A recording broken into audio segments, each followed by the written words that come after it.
Dust chokes the air of the cramped, claustrophobic tunnel network beneath the city of Halar. The concrete walls tremble slightly with each artillery strike on the city above, raining yet more choking particulates on the hunched Japanese infantry. Trembling with exhaustion, the men clutch empty rifles or loose bayonets, their ammunition long spent. But despite their desperate situation, the fire of defiance still burns in their eyes, and the rumbling of tanks in the distance only fortifies their resolve to die a glorious death in the name of the Emperor. Though their continued resistance seems like madness, each man knows exactly what he needs to do.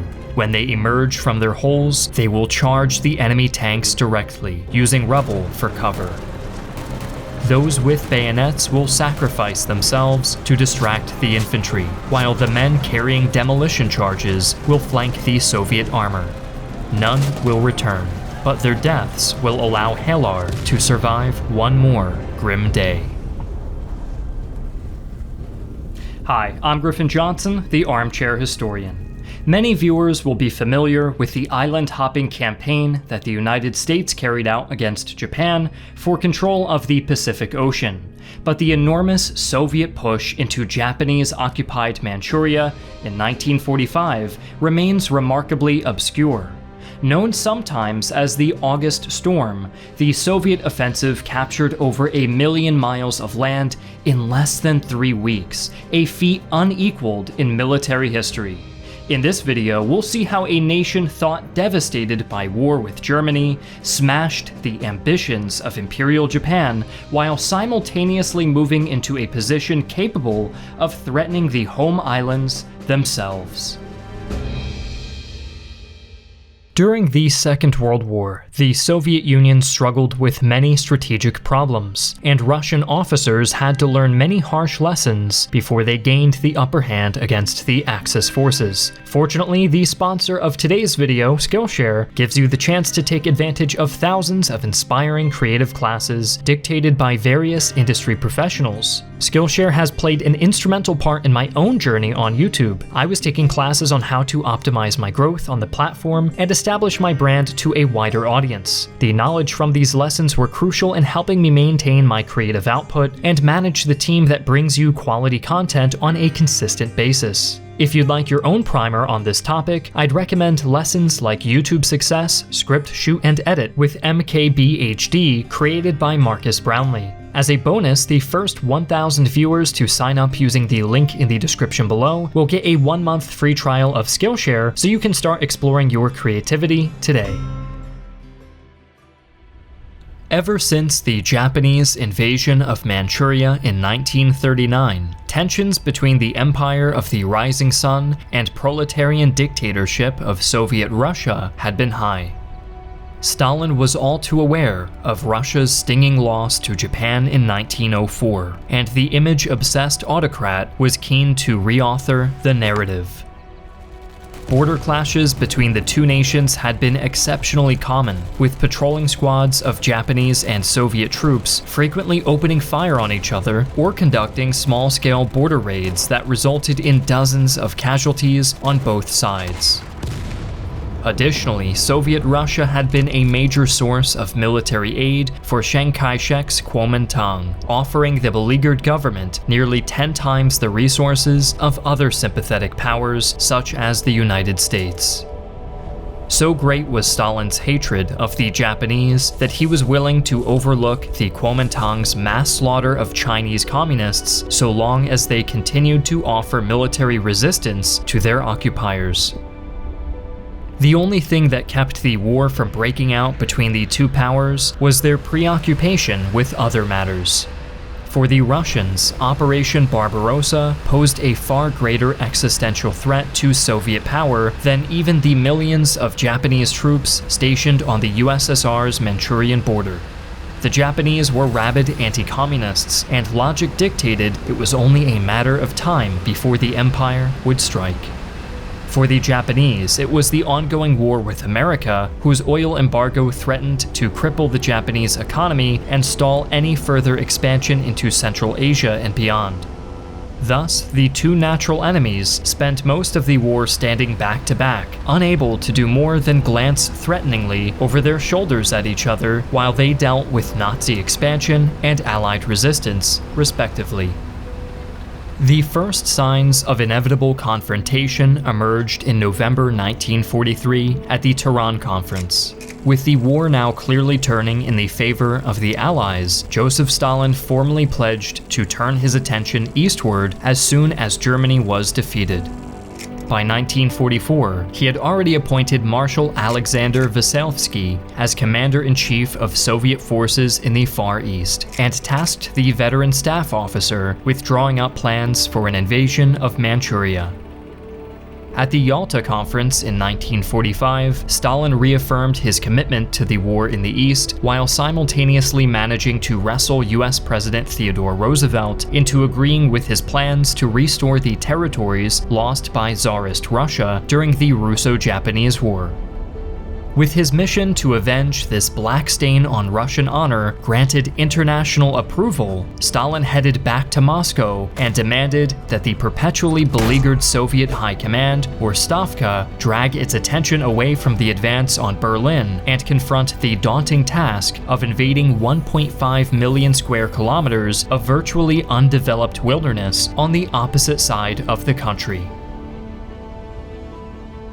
Fortunately, by this point, Stalin had accepted that competency in his officer corps was not the inevitable precursor to treason, and Marshal Vasilevsky quickly began putting together plans for an audacious multi-pronged assault.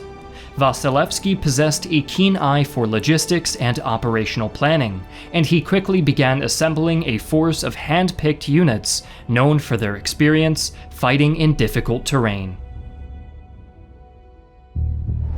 Even as the Third Reich crumbled under an endless tide of Soviet aggression, the Trans-Siberian Railroad was abuzz with frenzied activity. Dozens of locomotives ferrying tens of thousands of men into staging areas in the Mongolian People's Republic and Primorsky Administrative Region. Vasilevsky also understood the vital role that military intelligence would play in this enormous operation, and carefully supervised the railroad deployments to confuse any Japanese spies operating in the region. While it was impossible to hide the buildup completely, the Stavka worked hard to downplay the sheer size of the force under the marshal's command. Mechanized divisions eschewed railways whenever possible, driving their vehicles directly to the staging areas by road instead of on the back of train cars, while the trains themselves drove mainly at night or in harsh weather conditions where they were less likely to be spotted. All told, 40 full divisions, over 750,000 men, were transferred to the Far East in just a few weeks. Combined with the 40 divisions already stationed on the borders of Manchuria, this amounted to 1.5 million men eager to see if they could make the rising sun set. While the Soviets were busy with their buildup, events elsewhere in the world continued to move apace. Germany surrendered on May 8th, while the war in the Pacific reached the Japanese home islands with the Battle of Okinawa. Imperial Japan was fully on the defensive, yet the Allies had been stunned by the sheer ferocity of the Imperial Japanese Army, which resisted despite overwhelming odds. Though Japan had offered repeatedly to negotiate, their military government clung on to the idea of retaining their colonial empire and refused unconditional surrender, determined to avoid the unspeakable bloodbath that would certainly result from an invasion of mainland Japan. The United States now prepared to deploy its ultimate weapon, the atomic bomb. Astonishingly enough, the nuclear firestorm that swept over Japan had minimal impact on the invasion of Manchuria. The deadline for the attack had been set months before, and though he was ostensibly still working with the Western Allies, Stalin cared very little about what happened to the home islands. His goal was to gobble up as much territory and gain as much influence over the final outcome of the war in Asia as possible. Just 3 days after Hiroshima was reduced to ashes by the first ever atomic airstrike, a Soviet ambassador issued a formal declaration of war to his Japanese counterpart. Precisely 1 hour and 1 minute later, 1 million Soviet troops thundered across the border into Manchuria, catching the Imperial Japanese Army totally by surprise. Vasilevsky's plan of attack was simple, yet gigantic in scale. His forces were divided across 3 fronts: the Transbaikal Front, the First Far Eastern Front, and the Second Far Eastern Front. Together, they formed a massive pincer movement that aimed to completely encircle Japanese forces in the puppet state of Manchukuo with one overwhelming charge.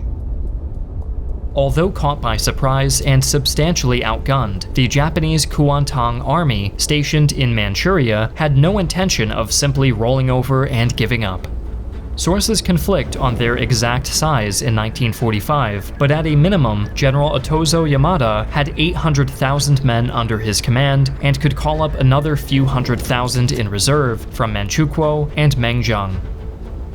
The Kuomintang army was also considered an elite fighting force, having spent years on campaign against the Chinese and local insurrections. Unfortunately, it had been all but bled dry by the demands of the Pacific War, with many of its veteran units siphoned off to fight against the United States during their island-hopping campaigns. Given this unenviable situation, the Japanese had embraced the concept of defense in depth, leaving the borders of Manchuria lightly defended and concentrating their troops along strategic choke points and natural strongholds. As a result of this approach, the initial Soviet charge was practically unopposed. Vasilevsky had chosen his men well, and whole divisions were able to cross the difficult border terrain with ease. On the Transbaikal Front, the 6th Guard Army penetrated through areas the Japanese themselves had deemed impassable, such as the Greater Khingan Mountain Range. Further west, a Soviet Mongolian cavalry mechanized corps charged straight into the puppet state of Mengyang, aiming to cross the vast Mongolian desert and seize the trade city of Kalgan. Finally, on the Second Far Eastern Front, Soviet forces pushed across the border and pinned the local Japanese soldiers in place, preventing them from withdrawing south to the capital city of Changchun. Overall, the advance was incredibly rapid, exceeding Soviet expectations, with the first major obstacle only encountered when Russian troops pressed into the Halar district of Inner Mongolia. After crossing the Argun River using amphibious vehicles, the Soviets found themselves engaged by a Japanese division supported by a large force of Manchurian cavalry. Though unable to halt the enemy advance, the Japanese quickly formed a strong pocket of resistance centered around the regional capital, which housed a massive underground fortress built by Chinese slave labor in 1937. As night fell, the Soviets launched an armored assault into the suburbs, only to be driven back by hidden anti-tank guns and kamikaze troops who rushed their vehicles wielding explosive charges. The sheer willingness of the Japanese to engage superior forces with an utter disregard for their own lives was shocking to even men hardened by the Eastern Front, and the decision was quickly made to besiege Halar while the rest of the army continued advancing across the mountains. 24 hours into the invasion, Soviet forces had made huge gains across the fronts, leaving the Kuomintang army in total chaos. The 6th Guards Army had sped over the Greater Khingan Mountains, plunging into the central Manchurian plains that held the majority of the population. The Japanese had barely organized a token resistance, and many field commanders had lost contact with headquarters. Then, the worst news of all arrived. Just a few hours after the Soviet declaration of war, the city of Nagasaki had been erased from the earth by an atomic fireball even larger than the one which had engulfed Hiroshima. These two events crippled the ability of the Japanese government to respond to the lightning assault ripping through Manchuria. Between the 10th and the 12th of August, the Soviet advance continued well ahead of schedule, with two significant exceptions. On the First Far Eastern Front, two Russian armies totaling nearly 300,000 men crashed into the 55,000-strong Japanese Fifth Army around the city of Mutanchang. Though often described as the only set-piece battle of the whole invasion, the Battle of Mutanchang was in fact a desperate holding action fought while the bulk of the Japanese Far Eastern forces retreated south. Japanese defenses were concentrated on a series of fortified hilltops, which allowed them to pour artillery fire down on the advancing enemy columns. Heavy rain also bogged down Russian tanks, allowing them to be swamped by Japanese suicide bombers. Casualties quickly mounted on both sides, but the Japanese continued to put up a frenzied resistance, successfully stalling the Russian advance for several days. The second major holdup occurred when Soviet troops assaulted the Kurafto line on the Sakhalin Island, which had been designated as a vital staging area for a potential future invasion of Hokkaido. Though outnumbered almost 4-1, the 20,000 defenders were dug in and heavily fortified, necessitating a series of amphibious assaults by the Soviet Navy to pry them loose from their static defenses. Unfortunately for the Japanese army, Mutanchang and Kurafto were single strong points in a region undergoing rapid collapse. Back on the Trans-Baikal front, the 6th Guard Army had been forced to halt between the 12th and 13th due to a lack of fuel, but was now charging straight towards its main objectives at Mukden and Changchun. The corps in Mengjiang had also reached Kaogan after hard fighting with local Mongolian cavalry, and would go on to dismantle the regime with minimal resistance over the next few weeks. The Far Eastern fronts saw significant gains as well, when an amphibious assault launched from Vladivostok successfully captured the Korean city of Chongjin on the 13th. However, the most devastating blow to Japanese morale came on the 14th, when Prince Tsuneyoshi Takeda arrived in Manchuria and demanded the Imperial Japanese Army cease fire. General Yamada immediately countermanded this order, causing a major split among his officer corps as men were torn between their loyalty to the Emperor and determination to fight to the death. The confusion only worsened a day later when Emperor Hirohito made a broadcast implying but never outright stating that a surrender was taking place. All the while, Marshal Vasilevsky pushed his men onwards, desperate to gobble up as much territory as possible before the Japanese could officially capitulate.